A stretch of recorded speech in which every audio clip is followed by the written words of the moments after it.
Convolution educare থেকে আপনাকে সবাইকে স্বাগত জানাচ্ছি। আমি স্পেশালি একটা স্পোকেন ইংলিশের কোর্স আমরা অর্গানাইজ করব, যেখানে আমি আপনাদেরকে স্টেপ বাই স্টেপ কিভাবে স্পোকেন ইংলিশ শিখতে হবে, কারণ আমাদের সবারই একটা ইংলিশ সম্বন্ধে ভীতি আছে। তো সেই সম্বন্ধে আমাদের ইংলিশটা কেন শিখতে হবে, স্পোকেন ইংলিশ আমরা কেন শিখবো, তার উপকারিতাটা কি, সেই নিয়ে আমরা একটা ভিডিও করব। এবং আপনারা সবাই এই ক্লাসগুলো যখন আপলোড করা হবে চ্যাপ্টার ওয়াইজ, সেগুলোতে আপনারা পার্টিসিপেট করবেন, সেগুলোতে আপনারা থাকবেন।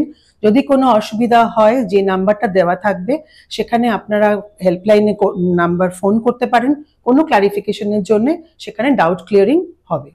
আমি মিসেস কাকুলি চক্রবর্তী, আমি বিগত 18 বছর এই শিক্ষাতে আছি। কিছুদিন আগে হায়দ্রাবাদ থেকে এসছি, এখন আমি একটা ইনস্টিটিউটের সঙ্গে যুক্ত। ইংলিশ শেখার যে কি উপকারিতা, কেন ইংলিশ শিখবো, ফার্স্ট যেটা প্রথম আমাদের বলতে হবে যে ইংলিশ একটা ইন্টারন্যাশনাল ল্যাঙ্গুয়েজ।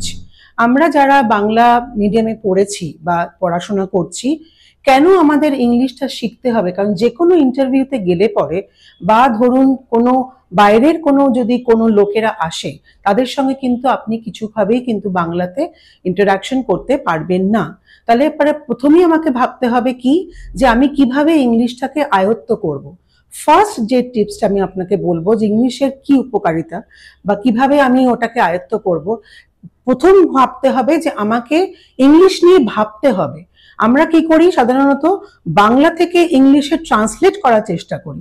সেটা না করে আমরা যদি একটা সারাদিনে যা কাজ করছি, সেটা আমরা যেরকম ভাবে বলতে পারি না কেন, সবসময় যে সঠিক ইংলিশ গ্রামাটিক্যাল হবে তার কোনো মানে নেই, কিন্তু সারাদিনের যে কাজকর্মটা আমরা যদি ইংলিশে নিজেদের মনের মধ্যে জট ডাউন করি, তাহলে আমার মনে হয় ওটা অনেক খুব ভালোভাবে আমরা ইংলিশটাকে আয়ত্ত করতে পারবো। সেকেন্ড যেটা আমরা ভাববো, যে আমরা ইংলিশ নিয়ে কথা বলবো, সে আমরা ভুল বলি আর ঠিক বলি সারাদিন পুরো, আর তার জন্য কি দরকার, আমাদের একটা স্পিকিং পার্টনার দরকার, যার সঙ্গে আমি আমার কথোপকথনটা করব। তো এই কিছু 3টে টিপস আমি আজকে শেয়ার করলাম। পরবর্তী ভিডিওগুলো আপনারা নিশ্চয়ই আমার সঙ্গে থাকবেন, দেখবেন কিভাবে স্টেপ বাই স্টেপ শিখলে পরে কতটা ইংলিশ আপনাদের কাছেও কতটা ইজি হয়ে যাবে এবং শিখতে তখন ইন্টারেস্টিং লাগবে।